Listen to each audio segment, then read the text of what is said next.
కాంగ్రెస్ ప్రభుత్వం వచ్చిన తర్వాత కరెంటు కోతలు నిత్యకృత్యంగా మారాయి. రాష్ట్రంలో ఎడాపెడా కరెంటు కోతలు విధిస్తూనే ఉన్నారు.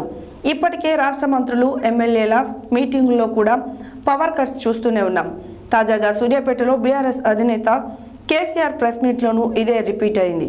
సూర్యాపేట, నల్గొండ జిల్లాలో ఆదివారం బీఆర్ఎస్ అధినేత కేసీఆర్ పర్యటించి రైతుల సమస్యలను అడిగి తెలుసుకున్నారు. కాంగ్రెస్ ప్రభుత్వం వచ్చిన తర్వాత కరెంటు కోతలు నిత్యకృతంగా మారాయి. రాష్ట్రంలో ఎడాపెడా కరెంటు కోతలు విధిస్తూనే ఉన్నారు. ఇప్పటికే రాష్ట్ర మంత్రులు ఎమ్మెల్సీల మీటింగ్లో కూడా పవర్ కట్స్ చూస్తూనే ఉన్నాం. తాజాగా సూర్యాపేటలో బీఆర్ఎస్ అధినేత కేసీఆర్ ప్రెస్ మీట్లోని ఇదే రిపీట్ అయింది. సూర్యాపేట, నల్గొండ జిల్లాలో ఆదివారం బీఆర్ఎస్ అధినేత కేసీఆర్ పర్యటించి రైతుల సమస్యలను తెలుసుకున్నారు. ఎండిపోతున్న పంటలను పరిశీలించారు. అనంతరం సూర్యాపేట జిల్లా కేంద్రంలోని పార్టీ కార్యాలయంలో ప్రెస్ మీట్లో పాల్గొన్నారు. ఇలా కేసీఆర్ ప్రసంగం మొదలైందో లేదో కరెంట్ పోయింది. ఆ తర్వాత కొద్దిసేపటికే కరెంట్ రావడంతో ఇట్లా కరెంటు పోతా వస్తూ ఉంటే అంటూ సెటైర్లు వేశారు.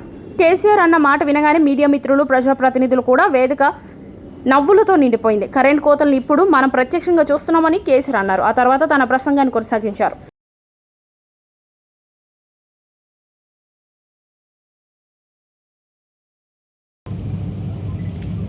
జస్ట్ ఒక 3-4 టీఎంసీలు గ్యాప్ నింపితే అయిపోయింది.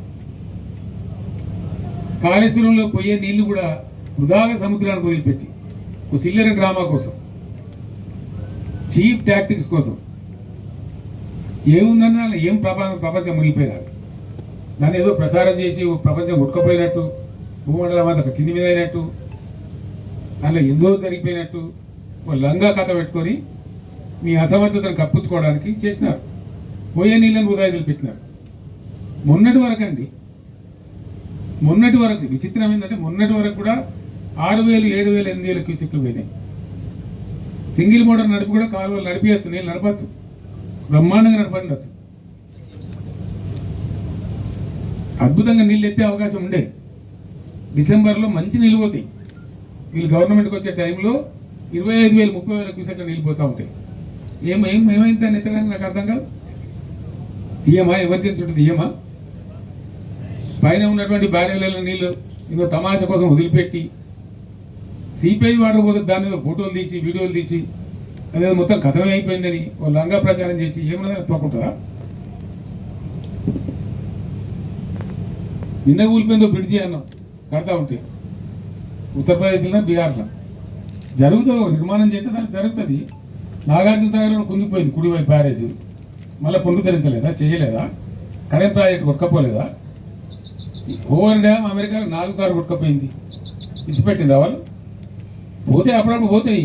కొంతమంది ఇంజనీర్ల తప్పు వల్లనో, అనుకోకుండా ఏర్పడిన ఫలితాల వల్లనో, గోదావరిలో ఎక్కువ వచ్చింది దానివల్ల భూమి జియాలజీలో కింది మీద అయితేనో, లేదా పిల్లల కింద ఇసుక కొట్టుకపోతే జరుగుతుంది.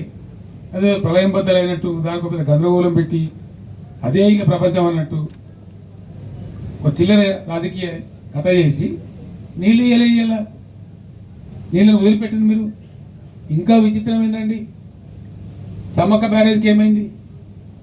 దేవాలయ నీళ్ళు ఎందుకు పంపు చేస్తలేరు? ఎందుకు ఇలా స్టేషన్ కాన్పూర్లో, జనగామలో, ఆలేరులో ఎందుకు ఎండబెడుతున్నారు పొలాలు? ఏం రోగం వచ్చింది మీకు? పవర్ సేవ్ చేస్తారు. ఎవరి కోసం సేవ్ చేస్తారండి? రైతులు వృద్ధి చేయడానిక? అసెంబ్లీలో నేను మాట్లాడుకుంటూ చెప్పిన, ఇప్పుడు పిచ్చోడు కూడా మాట్లాడితే ఇంత కరెంటు అంత కరెంటు అని మాట్లాడితే నేను చెప్పిన, ఏం చెప్పిన నేనంటే 20,000 కోట్లు కాదు 30,000 కోట్లైనా ఖర్చు పెడతాం మా రైతుల గురించి. పెట్టేది మా రైతుల గురించి కదా, మా పంటల గురించి కదా. బరువుగా పంటలు పండితే 4 ఏళ్ళలో తీరిపోతాయి ఇవన్నీ. రాష్ట్ర ఆర్థిక స్థితి బాగుపడుతుంది, రైతుల యొక్క ఆర్థిక స్థితి బాగుపడుతుంది. పెట్టే పెట్టుబడులు ఎవరి కోసం పెడతామండి? రాష్ట్రంలో ప్రజల అభివృద్ధి కోసం పెడతాం. ఓన్లీ పారిశ్రామికవేత్తలే కాదు కదా, గ్రామసీమలలో రైతులు మంచిగా అయితే కూడా బాగానేటే కదా, స్టేట్ ఎకానమీ బలపడుతుంది కదా. అట్లే కదా మేము జిఎస్డిపి పెంచింది.